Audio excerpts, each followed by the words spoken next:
Hello बड़ी सफल batch 2.0 में एक बार आप सभी का फिर से स्वागत है। मैं हूं डॉक्टर हरिओम गंगवार। तो जो पिछले लेक्चर में हम लोगों ने बात की थी सिलिया एंड फ्लैजिला के बारे में, आज यहाँ पर हम यूकैरियोटिक सेल में अगला जो टॉपिक पढ़ने जा रहे हैं वो है सेंट्रोसोम एंड सेंट्रियोल। ये यूकैरियोटिक सेल का टॉपिक नंबर 9 है। 11 टॉपिक है जहां पर हम 9th टॉपिक पर पहुंच चुके हैं। तो सबसे पहले तो ये समझते हैं कि सेंट्रोसोम और सेंट्रियोल एक ही चीज है या फिर दोनों में कुछ अंतर भी है। तो एक्चुअली जो सेंट्रोसोम हम कह रहे हैं ये एक ऑर्गेनेल है। सेंट्रोसोम एक ऑर्गेनेल, मैं बना के आपको समझाता हूँ थोड़ा सा ये कि दोनों में क्या बेसिक डिफरेंस है यहाँ पर।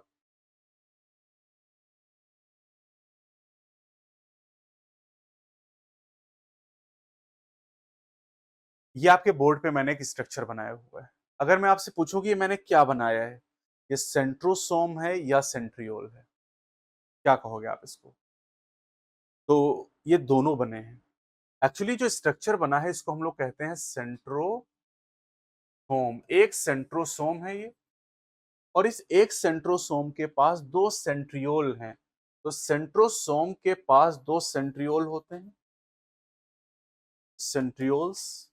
और दोनों सेंट्रियोल अगर आप देखें तो एक दूसरे के 90 डिग्री पर हैं, मतलब परपेंडिकुलर होते हैं। तो टू सेंट्रियोल परपेंडिकुलर को शायद ऐसे लिखते हैं, to each other, perpendicular to each other. यानी हम ये कह सकते हैं कि दो सेंट्रियोल मिलके एक सेंट्रोसोम को बनाते हैं, या ऐसे कहें कि एक सेंट्रोसोम के अंदर दो सेंट्रियोल होते हैं जो कि एक दूसरे के परपेंडिकुलर होते हैं। अच्छा, एक चीज और दिखाई दे रही है कि जो सेंट्रियोल है बेटा वो सिलेंड्रिकल स्ट्रक्चर है। दोनों को आप देख लो तो centriole are cylindrical structure, centrioles are cylindrical structure, मतलब ये सिलेंडर की तरह के स्ट्रक्चर होते हैं। सिलेंड्रिकल स्ट्रक्चर, सिलेंडर तो सब लोग जानते हो ना, गैस सिलेंडर को देख लो उसी की तरह का स्ट्रक्चर मान लेते हैं। अब हमने पहले ही पढ़ा था कि जो सेंट्रियोल या सेंट्रोसोम होते हैं ये नॉन मेम्ब्रेन बाउंड होते हैं। कैसे होते हैं? नॉन मेम्ब्रेन बाउंड ऑर्गेनेल है। ये बात जब ओवरव्यू पढ़ाया था तब आपको बताया गया था। Non membrane bound organelle, non membrane bound organelle. और क्या बताया था? Present only in animal cells, ये केवल एनिमल सेल्स में पाए जाते हैं। These are absent in almost all plant cell, ये लगभग सभी प्लांट सेल में एब्सेंट होते हैं।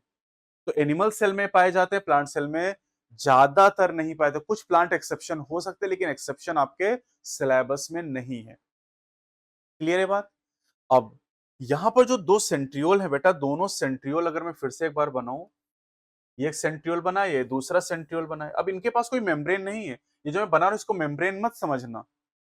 ये सिलेंडर की तरह के बेलनाकार स्ट्रक्चर जिनके पास कोई अपनी खुद की मेम्ब्रेन नहीं है। और आप मुझे ये बताओ बेटा कि ये इनके सराउंडिंग में क्या है? तो ऑब्वियस है कि भैया ऑर्गेनेल कहाँ पड़े हुए हैं। ऑर्गेनेल कहाँ पड़े हैं? सब साइटोप्लाज्म के अंदर पड़े हैं। साइटोप्लाज्म के अंदर सभी ऑर्गेनेल यहाँ पर पड़े रहते हैं, चाहे वो माइटोकॉन्ड्रिया हो, क्लोरोप्लास्ट हो, राइबोसोम हो, सभी हैं। तो ये सेंट्रियोल यहाँ पर साइटोप्लाज्म के अंदर है। अब इन सेंट्रियोल्स के या कहें सेंट्रोसोम के सराउंडिंग में, इनके सराउंडिंग में यहाँ पर कुछ मैं इमेजिनरी एरिया मान लेता हूं। ठीक, इमेजिनरी, कल्पना कर रहे हैं केवल, ये इमेजिनरी एरिया है। ठीक है, अब यहां भी भरा तो साइटोप्लाज्म ही होगा। तो इनके सराउंडिंग में जो साइटोप्लाज्म भरा हुआ है, ठीक है, उससे हम कहते हैं pericentriolar, pericentriolar material, pericentriolar material. और ये मटेरियल होता है एमॉर्फस। एमॉर्फस का मतलब जिसका कोई मॉर्फ ना हो, जिसका कोई रूप ना हो, एमॉर्फ। जैसे होता है मॉर्फोलॉजी स्ट्रक्चर, लेकिन जिसका कोई रूप ना हो उसे हम कहते हैं एमॉर्फस। तो जो सेंट्रियोल है ये सराउंडेड होते हैं एमॉर्फस पेरीसेंट्रियोलर मटेरियल। पेरी का मतलब सराउंडिंग में, चारों तरफ। सेंट्रियोलर मतलब सेंट्रियोल के। तो सेंट्रियोल के सराउंडिंग में जो मटेरियल उसे क्या कहते हैं? Pericentriolar material. ठीक है, अब जरा इनकी बनावट देखते हैं। ये सेंट्रियोल कैसे बने होते हैं? जैसे हमने सिलिया फ्लैजिला को देखा था ना, ये सिलिया है, फ्लैजिला, या आप इसको सेंट्रियोल मान लो। एक सेंट्रियोल ले लिया, एक लिया सेंट्रियोल यहां से। अब इस सेंट्रियोल को अगर ऐसे काटें और ऐसे दिखाएं आपको, तो आपको क्या नजर आएगा? आपको ट्रांसफर सेक्शन नजर आएगा। और वो ट्रांसफर सेक्शन कैसा दिखाई देगा, जरा मैं डायग्राम में आपको बना के दिखाता हूँ, क्योंकि इसका डायग्राम एनसीईआरटी ने दिया नहीं है, केवल लैंग्वेज आपको बताई है। तो चलिए इसका एक डायग्राम हम लोग यहाँ पर बना लेते हैं।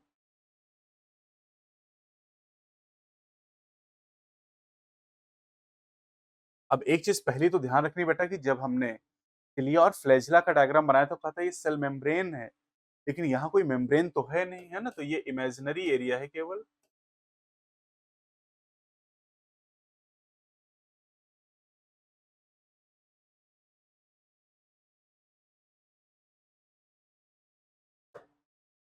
ये केवल इमेजिनरी एरिया यहाँ पर है। अब इसके अंदर भी माइक्रोट्यूब्यूल हैं। सिलिया फ्लैजिला भी माइक्रोट्यूब्यूल से बने थे और सेंट्रियोल भी माइक्रोट्यूब्यूल से बना है। तो सेंट्रियोल में देखो बेटा माइक्रोट्यूब्यूल यहाँ पर, जैसे एक ये माइक्रोट्यूब्यूल मैंने बनाया, एक माइक्रोट्यूब्यूल, और अब मैं कहूं बेटा ये क्या हो गया, तो ये हो गया डबलेट, और ये क्या हो गया, ट्रिपलेट। तो यहां पर जो माइक्रोट्यूब्यूल है बेटा वो ट्रिपलेट के फॉर्म में, जबकि सिलिया और फ्लैजिला में डबलेट के फॉर्म में थे। और यहां पर जैसे एक यहां पर बनाया, दो, तीन, चार, पांच, छ, सात, आठ, नौ, और सभी जो 9 बेटा यहां पर पेरिफेरल माइक्रोट्यूब्यूल हैं वो ट्रिपलेट के फॉर्म में। ये देखिए, ये सब ट्रिपलेट के फॉर्म में इस तरीके से। सिलिया और फ्लैजिला में 9 डबलेट्स थे और यहां पर 9 ट्रिपलेट हो गए। अच्छा, अब हाथ से बनाया मैंने तो यहां पर हो सकता है कि यहां दो ट्रिपलेट की भी ज्यादा दूरी दिखाई दे रही हो और यहां पे कम दूरी हो गई हो, कहीं कम कहीं ज्यादा, लेकिन एक्चुअल जो डायग्राम होता है उन डायग्राम में अगर हम देखें तो दो ट्रिपलेट की बीच की दूरी हमेशा फिक्स होती, कांस्टेंट होती है। जैसे ये एक्चुअल डायग्राम सेंट्रियोल का दिखाई दे रहा है, तो यहां पर अगर ट्रिपलेट की बीच की दूरी को हम देखेंगे तो ये दूरी एकदम फिक्स होगी, है ना, ये दूरी एकदम फिक्स आपको नजर आएगी। ये एक्चुअल डायग्राम यहां पर दिखाई दे रहा है, ये मैंने आपको समझाने के लिए बनाया हुआ है। अब ये जो ट्रिपलेट है बेटा ये आपस में जुड़े हुए होते हैं, ट्रिपलेट आपस में जुड़े हुए होंगे ऐसे। ये देखो, अब इनका नाम सोचो आप। सिलिया और फ्लैजिला में डबलेट आपस में जुड़े थे बेटा, और उनको जोड़ने वाले स्ट्रक्चर का नाम क्या था, इंटर डबलेट ब्रिज। तो यहां पे सोचो इनका नाम क्या होगा, इनका नाम होगा inter inter triplet bridge. Inter triplet bridge हो जाएगा इनका नाम, इंटर ट्रिपलेट ब्रिज, ठीक है।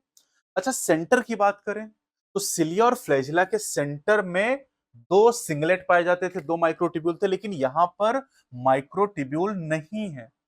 यहां पर माइक्रोट्यूब्यूल नहीं, यहां पे जो सेंटर वाला पार्ट है बेटा, इस सेंट्रल वाले पार्ट को हम लोग, यहां कोई माइक्रोट्यूब्यूल नहीं है, इस सेंट्रल वाले पार्ट को कहते हैं हब। क्या नाम देते हैं, हब। सेंटर में कोई माइक्रोट्यूब्यूल नहीं, पेरिफेरल 9 ट्रिपलेट है यहां पर, तो 9 ट्रिपलेट हो गए, और सेंटर में यहां पर नहीं, इसको कहते हैं 9+0 एरे, 9+0। सिलिया फ्लैजिला में 9 पेरिफेरल डबलेट थे, सेंटर में दो माइक्रोट्यूब्यूल थे, 9+2 ऑर्गेनाइजेशन।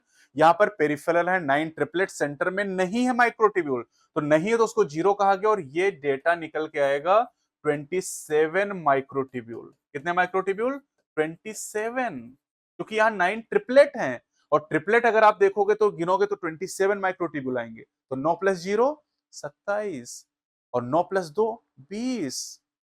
मैथ में नहीं, ये बायो में ही पॉसिबल है कि 9 में 0 जोड़ोगे तो 27 आएगा, और 9 में 2 जोड़ोगे तो 20 आएगा। तो यहां पर टोटल हो गए 27 माइक्रोट्यूब्यूल, और ये माइक्रोट्यूब्यूल बने हैं बेटा ट्यूबुलिन प्रोटीन से। बात मैंने आपको साइटोस्केलेटन में भी बताई थी, ये ट्यूबुलिन प्रोटीन से बने हुए। क्लियर इतनी बात? अब देखो जरा यहां पर, अब जो हब है ये पेरिफेरल ट्रिपलेट के एक माइक्रोट्यूब्यूल से ऐसे कनेक्टेड है, इस तरीके से ऐसे, और इनका नाम तो याद आ रहा होगा।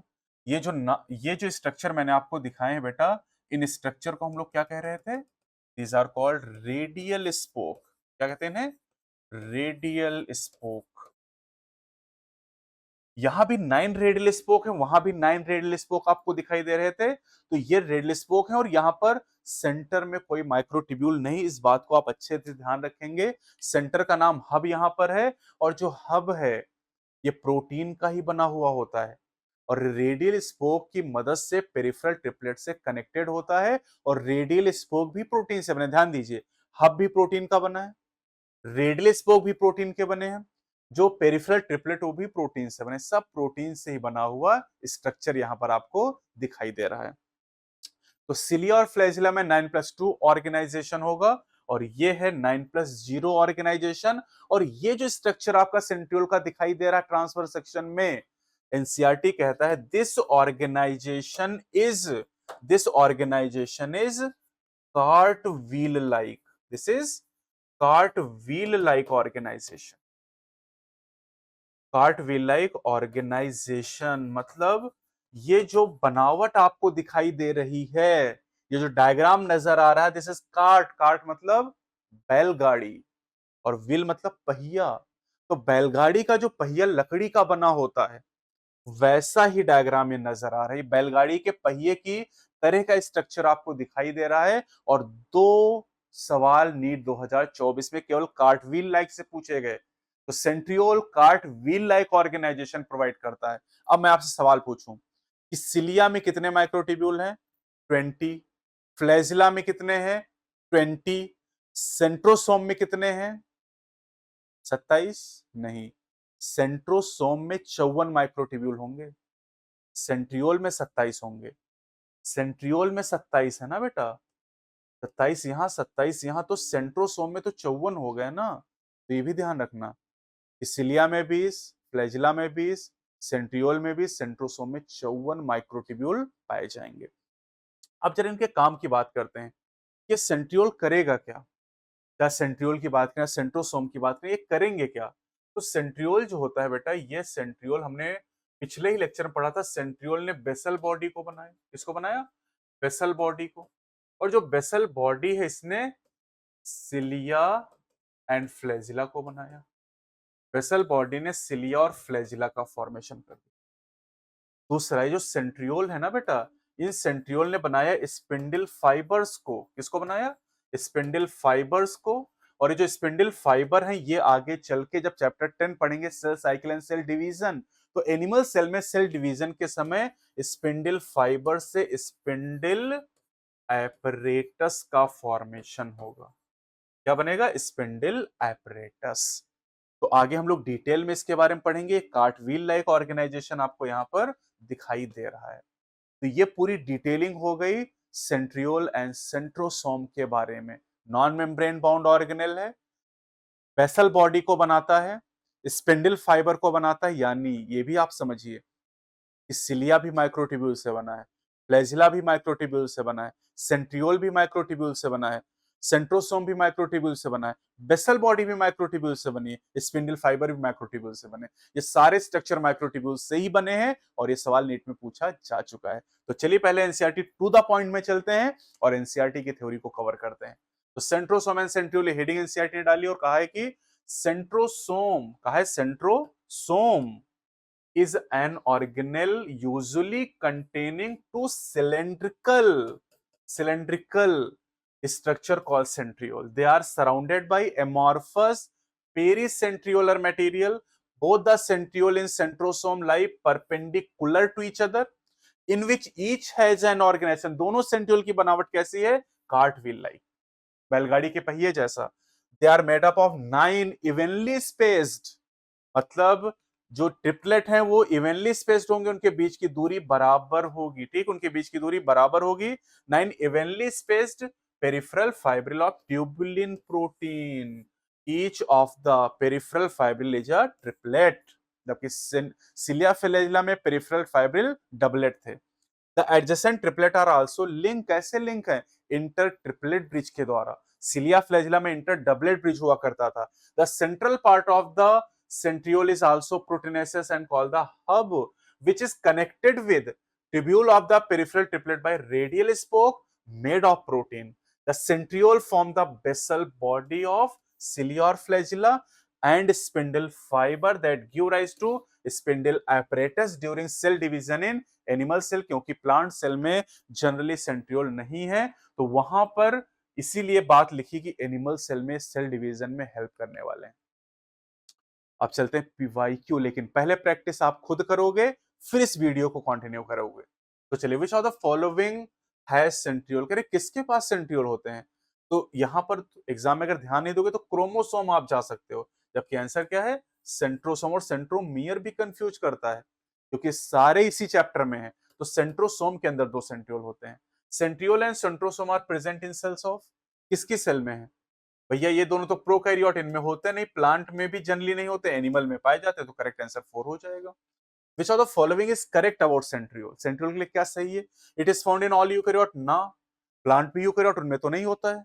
इट इज माइक्रोफिलामेंटस, नहीं, दिस इज माइक्रोट्यूबुलस, माइक्रोट्यूब्यूल से बना है, ये बात ध्यान रखिएगा। माइक्रोफिलामेंट भी साइटोस्केलेटल एलिमेंट है, लेकिन ये माइक्रोट्यूब्यूल से बना है। It is important for mitosis, हाँ भैया सही बात है, सेल डिवीजन में हेल्प करता है। It is made up of solid protein rod, नहीं, ऐसा तो कुछ हमने पढ़ा नहीं है, तो तीसरा ऑप्शन हो जाएगा। Which of the following match करना है यहाँ पर, ये नीट 2014 का सवाल है। सेंट्रियोल किससे मैच करेंगे? Centriole basal body of cilia और फ्लैजिला। क्लोरोफिल, क्लोरोफिल कहाँ मिलेगा? थैलाकॉइड के अंदर। Cristae, infolding in the mitochondria. अब एक बचा राइबोजाइम, ये न्यूक्लिक एसिड है, अगले चैप्टर में आ जाएगा। राइबोजाइम ऐसे एंजाइम होते हैं जो प्रोटीन से नहीं बल्कि आरएनए से बने होते हैं। तो A4B2C1, A4B2C1D3, ये सेकंड ऑप्शन हो जाएगा यहाँ पर। अब माइक्रोट्यूब्यूल आर कॉन्स्टिट्यूएंट्स ऑफ, कह रहे माइक्रोट्यूब्यूल किसका हिस्सा है, मतलब माइक्रोट्यूब्यूल किस किस चीज को बना रहा है?